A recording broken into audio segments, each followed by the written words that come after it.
Hello student, कैसे हैं आप? आई होप आप सभी अच्छे होंगे। प्यारे बच्चों, आज हम करेंगे क्लास 4 के इंग्लिश के लेसन नंबर 2 को। इस लेसन का नाम है बच्चों द मून। तो इससे पहले हम इस लेसन को अच्छे से समझ चुके हैं। इस वीडियो में हम इस लेसन के क्वेश्चन आंसर्स व एक्सरसाइज को देखेंगे। तो बिल्कुल भी देर न करते हुए बच्चों चलते हैं इस लेसन के एक्सरसाइज की ओर। बच्चों, इस लेसन की जो फर्स्ट एक्सरसाइज है वो है लिसन एंड रिपीट। सुनो और दोहराओ। तो यहाँ पर हमें कुछ राइमिंग वर्ड्स दिए हैं। उन राइमिंग वर्ड्स को मैं आपको पढ़ के बताऊंगा, वैसे ही आपको रिपीट करना है, ठीक? तो ये है मून, बून, नून, सून। फिर एक बार देख लेते हैं, मून, बून, नून, सून, ठीक। नेक्स्ट है ear, hair, fair, pair. Next है बच्चों लुक, बुक, हुक, टुक।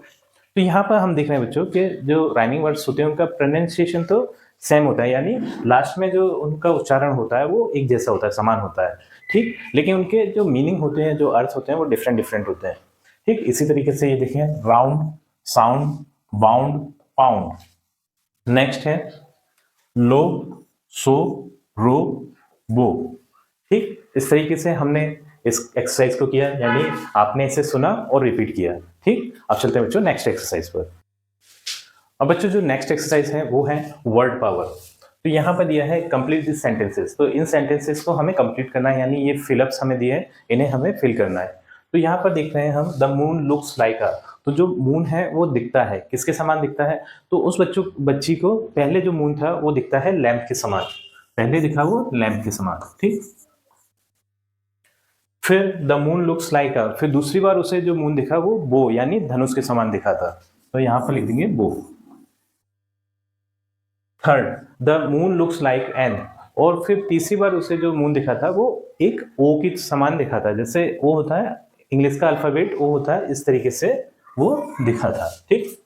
तो ये तीन तरीके से बच्चे को मून दिखा था, पहली बार लैंप के समान, दूसरी बार बो के समान और तीसरी बार ओ के समान, ठीक। अब चलते हैं बच्चों नेक्स्ट एक्सरसाइज। अब बच्चों जो नेक्स्ट एक्सरसाइज है वो है लेट्स लर्न, चलो सीखें। तो देखते हैं नेम्स ऑफ होली बुक्स, कुछ पवित्र किताबों की यहाँ पर नेम दिए हैं। तो देख लेते हैं यहाँ पर, जैसे the Gita, the Bible, the Ramayan, the Quran, the Guru Granth Sahib. ये सभी क्या हैं? कुछ पवित्र किताबें हैं, ठीक। तो हर एक धर्म में कुछ ना कुछ पवित्र किताबें होती हैं, तो उनके यहाँ पर नेम दिए हैं। लेकिन यहाँ पर विशेष बात देखने वाली ये है कि इन किताबों के साथ द आया है, ठीक है। और नेक्स्ट है नेम्स ऑफ रिवर्स, नदियों के नाम। तो यहाँ पर देखेंगे the Ganga, the Yamuna, the Narmada, the Kaveri.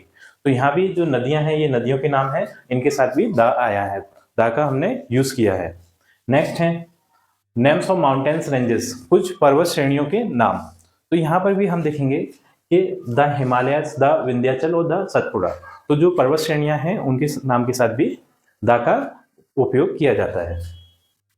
ये है नेम्स ऑफ हिस्टोरिकल बिल्डिंग्स। तो कुछ हिस्टोरिकल ऐतिहासिक बिल्डिंग्स हैं, जैसे the Taj Mahal, the Qutub Minar, the Sanchi stupa, the red fort. तो इनके साथ भी द का यूज हुआ है, द का प्रयोग हुआ है।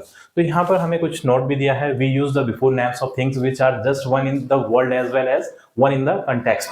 तो यहाँ पर हमें दिया है कि संसार में अपने तरह की एकमात्र एवं दिए गए संदर्भ में एकमात्र वस्तु के नाम के पूर्व द का प्रयोग होता है। मतलब ऐसी वस्तु जो कि संसार में यूनिक है, एकमात्र है, उसके नाम से पहले हम दा का यूज करते हैं, ठीक। तो दा का यूज और भी जगह होता है, लेकिन यहाँ पर आपको सिर्फ ये जो संसार में यूनिक चीजें हैं, एकमात्र चीजें हैं, उनके नाम के पहले दा का प्रयोग किया जाता है, ठीक है। तो हमने दा का यूज सीखा यहाँ से। अब देख लेते हैं बच्चों आगे क्या दिया है हमें।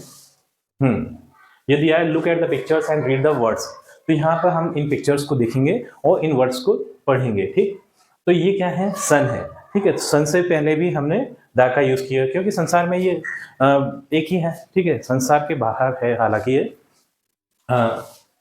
द मून, ये भी एक ही है ना, अर्थ के लिए मून एक ही है। तो इससे पहले भी हमने दा का यूज कर लिया, ठीक।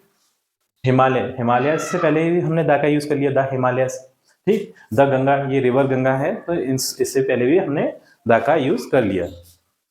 इसी तरीके से द ताजमहल, द कुतुब मीनार, ठीक। तो इन हिस्टोरिकल बिल्डिंग्स से पहले भी दा का यूज कर लिया, क्योंकि ये यूनिक चीजें हैं, ठीक।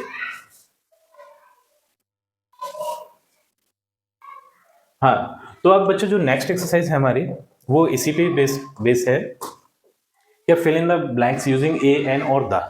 तो हमें ए, एन और द का यूज करते हुए इन फिलअप्स को फिल करना है। तो द का हमने यूज देख लिया है कि यूनिक चीजों से पहले द का यूज होता है, लेकिन ए और एन का यूज कैसे होगा?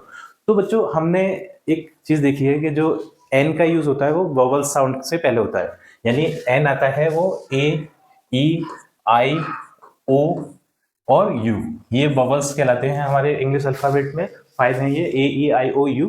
ठीक, तो इन जिन वर्ड्स का साउंड इनसे स्टार्ट होता है, वोवल्स से स्टार्ट होता है, उन वर्ड्स से पहले हम एन का यूज करते हैं। ठीक, और जिन वर्ड्स का साउंड कॉन्सोनेंट्स से, मतलब इनको छोड़कर जितने भी अल्फाबेट्स बचे 26 टोटल होते हैं। ठीक है, तो 26 में से अगर 5 माइनस करते हैं तो 21 बचे, तो 21 अल्फाबेट्स से होगा जिन वर्ड्स का शुरुआत होगी, उनके लिए हम ए का यूज करेंगे। ठीक है, और बाकी दा का यूज तो हम सीख गए।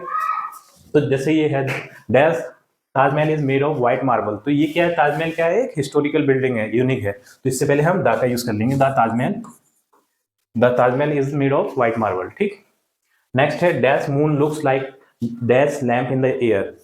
ठीक है, तो यहाँ पर मून क्या है? यूनिक है, तो यहाँ पर हम यूज कर लेंगे the moon looks like lamp जो वर्ड है वो कॉन्सोनेंट साउंड से स्टार्ट हो रहा है। ठीक है, तो यहाँ पर आएगा a lamp in the air. ठीक, ये है dash sun is shining in dash sky, तो जो सन है बच्चों यूनिक है, तो यहाँ पर दा का यूज होगा, the sun is shining in, और ये स्काई भी यूनिक है, तो इन द स्काई। ठीक, dash elephant is dash big animal. ठीक है, तो ये एलिफेंट, तो एलिफेंट यूनिक तो नहीं होता, एलिफेंट तो बहुत सारे हैं, तो यहाँ पर बच्चों ये जो साउंड स्टार्ट हो रही है वो वोवल्स साउंड है। ठीक, ई, तो यहाँ पर आएगा N elephant is dash big animal. और बच्चों ये जो बिग जो वर्ड है वो कैसा है? कॉन्सोनेंट वर्ड है। ठीक है, तो यहाँ पर हम ए का यूज कर देंगे, an elephant is a big animal. ठीक, इसी तरीके dash full of moon looks like dash O, तो यहाँ पर हम यूज करेंगे, ये मून के लिए यूज कर लेंगे, दा का यूज होगा, the full of moon looks like dash O, तो ओ कैसा है? एक वोवल साउंड है। ठीक, ओ, तो इसके लिए हम एन का यूज करेंगे, एन ओ। ठीक, dash earth is round like dash orange, तो यहाँ पर अर्थ बच्चों यूनिक है, तो यहाँ पर हम लिख देंगे the earth is round like orange में ओ आ रहा है, यानी कैसा है? वोवल साउंड है, तो इसके लिए हम एन का यूज करेंगे, तो यहाँ पर आ जाएगा एन ऑरेंज। ठीक, तो इस तरीके से बच्चों हमने A N the key help से इस फिलअप को फिल किया और ए एन द का यूज सीखा। ठीक, अब चलते हैं बच्चों नेक्स्ट एक्सरसाइज पर। अब बच्चों जो सी नंबर की एक्सरसाइज है वो है लर्न दिस, इसे सीखो। तो यहाँ पर हमें पॉजिटिव डिग्री, कंपैरेटिव डिग्री और सुपरलेटिव डिग्री दी है। तो सबसे पहले हम समझ लेते हैं ये पॉजिटिव डिग्री, कंपैरेटिव डिग्री और सुपरलेटिव डिग्री होती क्या है। तो जब हम किसी एक चीज को बताना होता है, जैसे कोई चीज छोटी है, ठीक है, तो हम पॉजिटिव डिग्री का यूज कर लेते हैं। ठीक है, दिस पेन इज स्मॉल, यह पेन छोटा है। ठीक है, इस तरीके से। लेकिन जब कोई चीज का हमें किसी दूसरी चीज से कंपेयर करवाना होता है, तुलना करवानी होती है, तो वहां पर हम कंपैरेटिव डिग्री का यूज करते हैं। ठीक, जैसे ये स्मॉल का क्या हो जाएगा? स्मॉलर। जैसे इस पेन को हम लें कि ये पेन इस बोर्ड से छोटा है, तो हमने यहाँ इसका कंपेयर करवाया। ठीक है, this pen is smaller than this board. ठीक, फिर हम सुपरलेटिव डिग्री का मीन्स होता है जब हम सभी चीज से तुलना करवा रहे हो, सभी से तुलना करवा रहे हो, वहां पर हम सुपरलेटिव डिग्री का यूज करते हैं। जैसे ये पेन क्या है? सबसे छोटा है, तो हम इसका सुपरलेटिव डिग्री का यूज करेंगे, स्मॉलेस्ट हो जाएगा। ठीक, उसमें है कुछ नहीं बच्चों, बस हम क्या करते हैं, जो जैसे पॉजिटिव डिग्री है उसमें कंपैरेटिव डिग्री बनाने के लिए हम यहाँ ER का यूज कर लेते हैं मोस्टली वर्ड्स में। ठीक है, और यहाँ EST का यूज कर लेते हैं। तो ये हो गया क्या? Small, smaller, smallest. ठीक, इसी तरीके से ये क्या हो जाएगा? बिग, बिगर, बिगेस्ट, हमें ये याद कर लेना है। ठीक, tall, taller, tallest, long, longer, longest, और हाई, हायर, हाईएस्ट। ठीक, इस तरीके से हम ये डिग्रीज याद भी कर लेंगे। तो बच्चों इसी एक्सरसाइज के साथ हमारी ये वीडियो कंप्लीट होती है। आई थिंक ये वीडियो आपको पसंद आई होगी। यदि वीडियो आपको पसंद आई तो वीडियो को लाइक करिए, चैनल को सब्सक्राइब करिए। आपसे मिलते हैं अपनी अगली वीडियो में।